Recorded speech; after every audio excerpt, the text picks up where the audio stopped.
नमस्कार। मैं photo chemistry की आज थर्ड क्लास ले रहा हूँ, जिसमें मैं सबसे पहला टॉपिक ले रहा हूँ लॉ ऑफ फोटो केमिस्ट्री। तो हम लॉ ऑफ फोटो केमिस्ट्री किस प्रकार से दर्शा सकते हैं, एक तो है फर्स्ट लॉ और एक है सेकंड लॉ। तो यानी हम कहेंगे फोटो केमिस्ट्री का फर्स्ट लॉ हो गया और दूसरा हमने सेकंड लॉ कह दिया। फर्स्ट लॉ को हमने कहा ग्रोथस ड्रॉपर लॉ और सेकंड हो गया Stark Einstein law.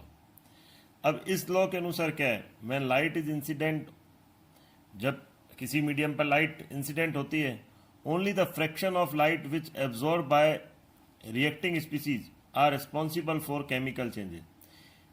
Reflected and transmitted light does not produce such effect. यानी कि अगर लाइट को किसी मीडियम पर इंसिडेंट करते तो उसमें जो भी केमिकल चेंज होते हैं वो केवल एब्जॉर्ब पार्ट के कारण होते हैं। तो only the fraction of light which absorb by reacting species, यानी जो भी उसमें चेंजेस होंगे वो किस कारण से होंगे, वो एब्जॉर्ब पार्ट के कारण होंगे, रिफ्लेक्टेड और ट्रांसमिटेड पार्ट के कारण नहीं होंगे। दूसरा आ गया second law, each molecule that take part in photochemical reaction absorb only one quantum of light. यानी अगर आपने लाइट को इंसिडेंट करा तो एक मॉलिक्यूल एक क्वांटम का ही एब्जॉर्प्शन करता है। एक क्वांटा की एनर्जी क्या हो गई, ई बराबर एच न्यू। इसको हम यूं भी कह सकते हैं, one molecule one quantum of light. तो अगर एक मोल है तो उस स्थिति में हम क्या कहेंगे, तो उस स्थिति में हम कहेंगे ई बराबर N A H nu. N A क्या हो गया यहाँ पर, एन ए हो गया अवोगाद्रो संख्या। तो उस स्थिति में हम उस एनर्जी को किसके बराबर बोलेंगे, इस एनर्जी को किसके बराबर, तो हम कहेंगे वन आइंस्टीन। तो यानी one molecule absorb one quantum of light, whereas one mole absorb one Einstein of light. तो ये हो गया वन आइंस्टीन। और ये जो एन ए एच न्यू को हम किसके बराबर बोल सकते हैं, सी अपॉन लैम्डा। तो ये इस तरह से हमें ध्यान रखना है। अब after absorption of quantum of light molecule become electronically excited. यानी मॉलिक्यूल इलेक्ट्रॉनिकली एक्साइटेड हो जाता है, क्योंकि ये यूवी विजिबल का एब्जॉर्प्शन कर रहा है।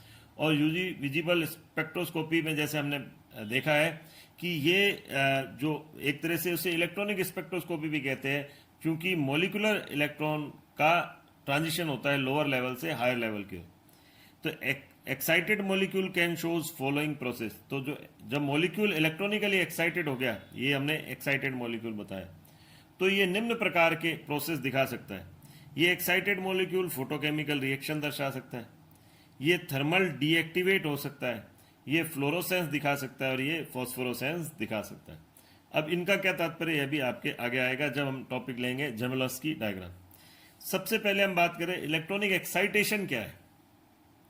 अब यहां हमने लिखा है mainly 4 type of excitation occur in the molecule. यानी मॉलिक्यूल में 4 तरह के एक्साइटेशन मुख्य रूप से पाए जाते हैं। ये हम पहले यूवी में देख चुके होंगे। ये सिग्मा, सिग्मा स्टार, यहाँ पाई, ये पाई स्टार, और बीच में हमने ले लिया एन। तो ये सिग्मा से सिग्मा स्टार ट्रांजिशन, यानी जब मॉलिक्यूल रेडिएशन को एब्जॉर्ब करता है, यूवी विजिबल रेडिएशन को, तो सिग्मा सिग्मा स्टार ट्रांजिशन, पाई से पाई स्टार ट्रांजिशन, एन से सिग्मा स्टार ट्रांजिशन और एन से पाई स्टार ट्रांजिशन। 4 तरह के मेनली ट्रांजिशन पाए जाते हैं। अब 4 तरह के जो ट्रांजिशन होते हैं तो उनकी जो एनर्जी का ऑर्डर क्या होगा, तो सबसे ज़्यादा सिग्मा से सिग्मा स्टार के लिए आवश्यक होगी, फिर उसके बाद एन से सिग्मा स्टार, फिर पाई से पाई स्टार और फिर एन से पाई स्टार। एन से पाई स्टार इतना कम गैप है, एन से पाई स्टार, ये हमने इसका क्रम बताया।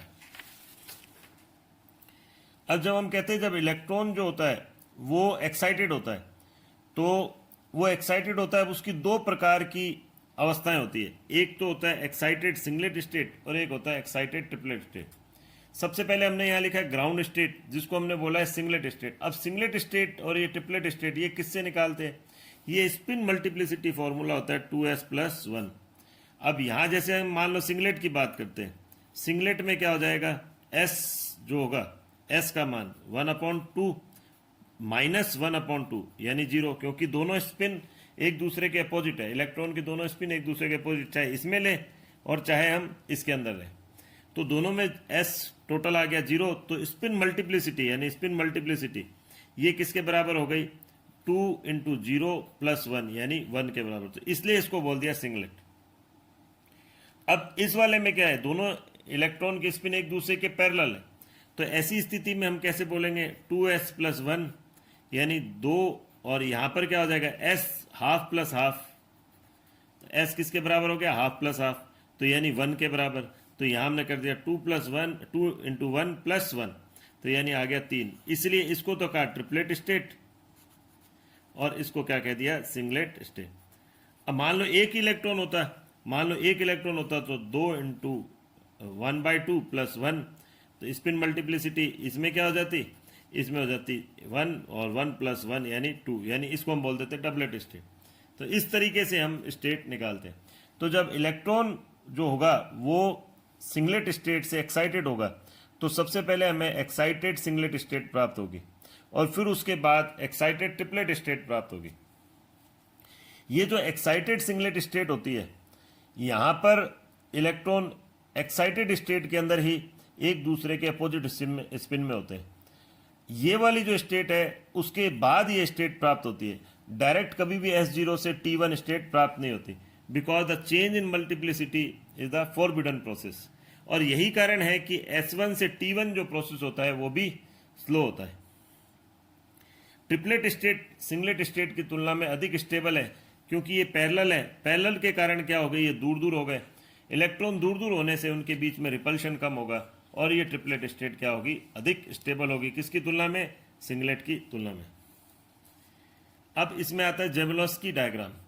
अब जब मॉलिक्यूल जो होता है वो एक्साइटेड हो जाता है और एक्साइटेड होने के बाद उसमें डिफरेंट नंबर ऑफ फिनोमेना होते हैं, और वो फिनोमेना हमने किससे दिखाया है, जेवलॉस्की डायग्राम से। ये हमने जेवलॉस्की डायग्राम हमने लिया है, जिसमें बताया कि मॉलिक्यूल यूवी विजिबल का एब्जॉर्प्शन करके S0 से S1, S2, S3 की ओर एक्साइटेड हो जाता है, और एक्साइटेड स्टेट के बाद उसमें क्या प्रक्रम पाए जाते हैं, यानी उसका डी एक्साइटेशन किस तरीके से होता है, उस प्रोसेस को ही हम ये जेवलॉस्की डायग्राम में दर्शाया गया है। यानी यहाँ पर हमने बताया कि S0, मान लो मॉलिक्यूल S0 स्टेट के अंदर है, यानी ग्राउंड स्टेट के अंदर है, तो उसका एक्साइटेशन कहाँ पर हुआ, S1 पर हुआ। तो S0 से लाइट को एब्जॉर्व करा तो S1 पर चला गया, यानी हमने एक्साइटेशन बताया। या कुछ और ज़्यादा एनर्जी को एब्जॉर्व कर लिया तो वो कहाँ पर चला गया, H न्यू डैश का एब्जॉर्प्शन करके S2 की ओर, यानी वही एक्साइटेशन हो गया।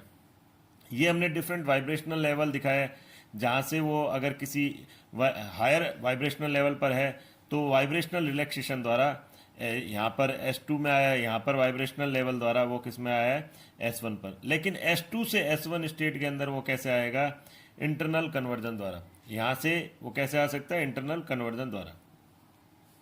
अब जब वो मॉलिक्यूल S1 स्टेट के अंदर है तो उस यानी कि सिंगलेट एक्साइटेड स्टेट के अंदर है, तो वो डिफरेंट तरह के प्रोसेस दिखा सकता है।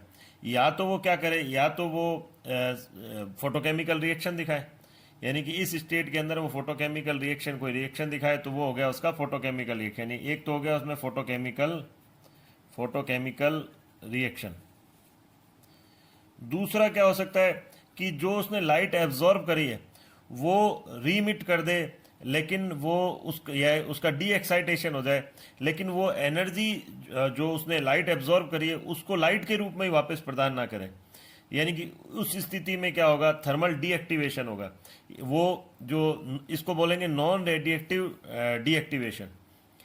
तीसरी स्थिति ये नॉन रेडिएटिव डीएक्टिवेशन। तीसरी स्थिति ये हो सकती है कि जो उसने लाइट एब्जॉर्ब करी है वो खुद भी वापस से डी एक्साइटेड हो जाए, और डी एक्साइटेड हो तो जो एब्जॉर्ब लाइट है वो किसके रूप में दे, वो रेडिएशन के रूप में ही दे, वो लाइट के रूप में ही प्रदान करे, तो उसे बोलते हैं फ्लोरोसेंस। यानी कि इसे तो बोलेंगे नॉन रेडिएटिव डीएक्टिवेशन, ये हो जाएगा रेडिएटिव डीएक्टिवेशन। तो फ्लोरोसेंस प्रोसेस है जिसमें रेडिएटिव डीएक्टिवेशन है, यानी जो उसने लाइट एब्जॉर्ब करी उसको लाइट के रूप में ही प्रदान कर रहा है या उसको रेडिएशन के रूप में प्रदान कर रहा है। ये हो गया उसका तीसरा प्रोसेस। और चौथा प्रोसेस हो सकता है वो इंटर सिस्टम क्रॉसिंग के द्वारा T1 स्टेट में आ जाए। हमने बताया भी था कि T1 स्टेट जो होती है वो ज़्यादा स्टेबल होती है किसकी तुलना में, S1 स्टेट की तुलना में। अब ये हमने दिखा भी दिया, यहाँ पर S1 से S0 की ओर आ गया तो वो क्या हो गया, H न्यू वापस ये दे रहा है, ये इसकी जो फ्लोरोसेंस की फ्रीक्वेंसी हो गई, न्यू F से हमने इसको दर्शा दिया। ये वाला हमने बता दिया, ये हो गया। या S1 से S0 की ओर, और जो लाइट उसने एब्जॉर्ब करी तो वो किसके रूप में दे रहा है, हीट के रूप में, यानी उसको हमने क्या बोला है, नॉन रेडिएटिव डीएक्टिवेशन। या थर्मल डीएक्टिवेशन भी उसे कहें। अब यहाँ पर आता है कि जो अगर ये मान लो T1 स्टेट के अंदर है, T1 स्टेट में भी अब यहाँ पर 3 प्रोसेस होंगे। यहाँ तो हमने पिछले में तो क्या कहा था, S1 स्टेट में 4 प्रोसेस हुए, जिसमें हमने कहा फोटोकेमिकल रिएक्शन, थर्मल डीएक्टिवेशन, और हमने कहा फ्लोरोसेंस, और चौथा हमने कहा कि वो S1 से T1 की ओर चला जाए। तो इसको बोलते हैं inter system crossing, inter system crossing. अब यहाँ T1 में भी वो कितने प्रोसेस दिखा सकता है, अब की बार इंटर सिस्टम क्रॉसिंग तो नहीं होंगे, लेकिन बाकी के 3 प्रोसेस होंगे। यानी कौन कौन से, एक तो फोटोकेमिकल रिएक्शन दिखाए वो, यानी यहाँ पर भी वो क्या दिखा दे, फोटोकेमिकल रिएक्शन दर्शा दे, और फोटोकेमिकल रिएक्शन। और दूसरा क्या कर सकता है, जो उसने लाइट एब्जॉर्ब करी, अब की बार वो वापस वही नॉन रेडिएटिव डीएक्टिवेशन द्वारा, यानी थर्मल डीएक्टिवेशन द्वारा वो S0 स्टेट की ओर आ जाता है। यानी यहाँ पर भी हमने लिख दिया थर्मल डीएक्टिवेशन। और तीसरा, जो उसने लाइट एब्जॉर्ब करी उसको रेडिएशन के रूप में ही वापस से प्रदान कर दे, यानी इसको बोलेंगे रेडिएटिव डीएक्टिवेशन। ये होगा, ये रहा फॉस्फोरेसेंस, यानी ये दूसरा प्रोसेस हो गया, और ये तीसरा प्रोसेस ये हो गया फॉस्फोरेसेंस। तो इस प्रकार से यहाँ पर 3 प्रोसेस पाए जाते हैं T1 स्टेट के अंदर, और यहाँ S1 स्टेट के अंदर कितने प्रोसेस पाए जाते हैं, 4 प्रोसेस पाए जाते हैं। तो ये हमने लिख भी दिया यहाँ पर, T1 से S0 की ओर प्लस H⁻P लिखा है, यानी कि ये हो गई जो न्यू पी है वो किसकी दिखा रहा है, फॉस्फोरेसेंस की फ्रीक्वेंसी। ये वाला प्रोसेस हो गया S1 से T1, और यहाँ ऊपर की तरफ लिखा है न्यू, यानी S1 से T1 ये कौन सा हुआ, इंटर सिस्टम क्रॉसिंग। और T1 न्यू से T1 ये इसको बोला हमने वाइब्रेशनल रिलैक्सेशन, यानी कि ये जब यहाँ से यहाँ पर आए तो किसी भी स्टेट में आ सकता है, वाइब्रेशनल लेवल पर किसी पर भी आ सकता है। और जब इसमें नीचे अंदर की ओर आ रहा है वापस से, तो वाइब्रेशनल रिलैक्सेशन का, यानी किसी हायर वाइब्रेशनल लेवल से इधर ग्राउंड स्टेट की ओर या लोअर वाइब्रेशनल लेवल की ओर आया। और S2 से S1 जो हो रहा है उसको हमने बोला है इंटरनल कन्वर्जन, S2 से S1 की ओर, ये इंटरनल कन्वर्जन। तो आज के लिए इतना ही, बाकी अगली क्लास के अंदर। Thank you.